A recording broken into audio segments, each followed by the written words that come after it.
First, the convertible version of the most exciting British hypercar this century. The McLaren 12C Spider. I'm finding the limit very quickly. This car and I have history.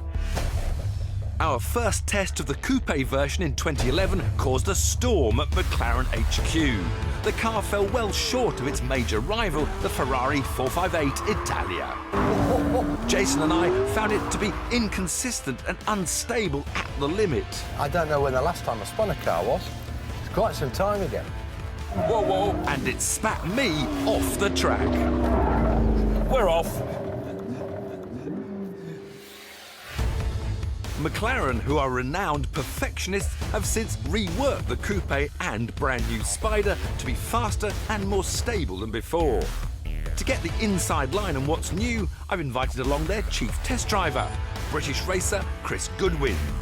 He counts Jenson Button as a colleague and knows the car inside out. How does this differ from the coupe? Well, first, an obvious difference is it has a retractable hardtop. But also, when you introduced the Spider, you introduced more power with the engine. Yeah, 625 PS now on this car. When we launched the Spider, we introduced the new engine calibration for more power, but also more drivability. Now onto the bigger issue of high-speed handling. Compared to the beautifully balanced Ferrari, I found the original car to be unpredictable. Its built-in stability systems interfered with my driving, and I ended up in the grass. McLaren have recalibrated the 12C's electronics and claim it's now more predictable. So I've asked Chris to prove it. We'll do that without a spin. Even though conditions are very slippery.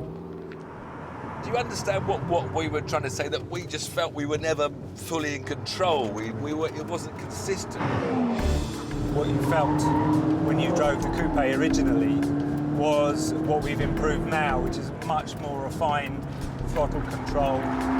You've taken the power away from me when I wanted it at Yeah, times. so you get into a certain degree of yaw and the torque would start to drift away. Yeah. Which was when you actually wanted it to actually increase. I was correcting it and it was correcting itself, so we were both correcting the same thing. So now you can just power your way out of a corner like that and the torque and power keeps going. Oh yeah, no, that's more like it, Chris. I think it's time for me to have a go now. You've had your fun. Full credit to McLaren for admitting their car wasn't quite perfect and doing something about it. From the passenger seat, it does feel like a very different car. But what about from behind the wheel? It's time for me versus McLaren, round 2. But before I do get started, there's one thing I do need to talk about that hasn't been changed, and that's Lewis Hamilton's famous steering wheel molded to his grip. But unfortunately, it's got like 3 different textures. It's round and lumpy here, it's thin and sharp at the top, and it's all squared off at the bottom. And it just doesn't give me the feel that I want of a steering wheel. Of course, feel is what this car is all about. Neither Jason nor I liked its feel when we took it right to the limit before. And that's what hopefully has been changed and what I'm about to find out.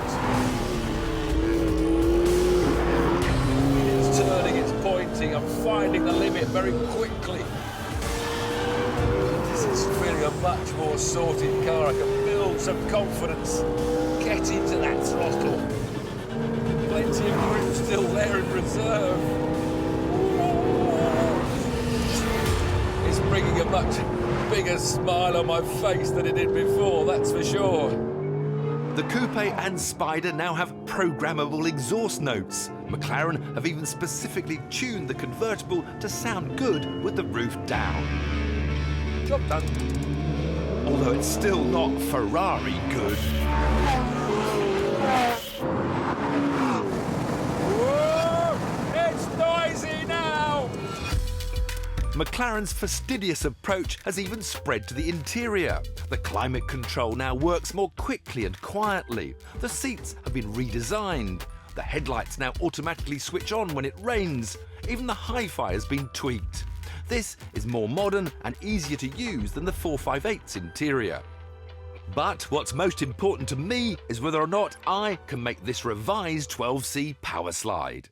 Is it now more controllable? Try and give it some kick in this hairpin. Oh, oh.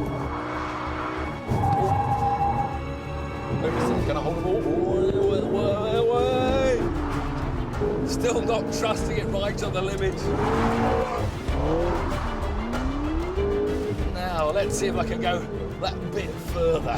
Give it the flick. Hold it, hold it, hold, hold, hold. And yes, you can now drift a McLaren. Perhaps not as easily still as the Ferrari. I'm not quite so confident as trying to stick it sideways and fire it out of a corner. It's still a little bit of deadness there, just when I go sideways. There. I'm not sure I'm fully in control.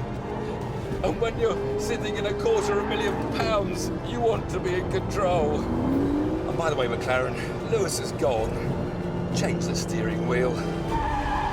The 12C is faster, more exciting, better sounding, and the Spider version makes it more glamorous than ever. But is it enough? So to the big question, is the McLaren 12C now a match for its great nemesis, the Ferrari 458? Well, it's never going to sound quite as good with its turbocharged engine against the normally aspirated Ferrari, and it's still just a little bit too nervous when you're right on the limit. But there's no doubt the McLaren is now a much improved machine. 10 years ago, there wasn't a single Jaguar on sale that can compete with a new Porsche. Today, things are very different, and this car could be... Now we go for the big send onto the runway. Flick it. Flick it in. Catch it. Power. Power it. Hold it.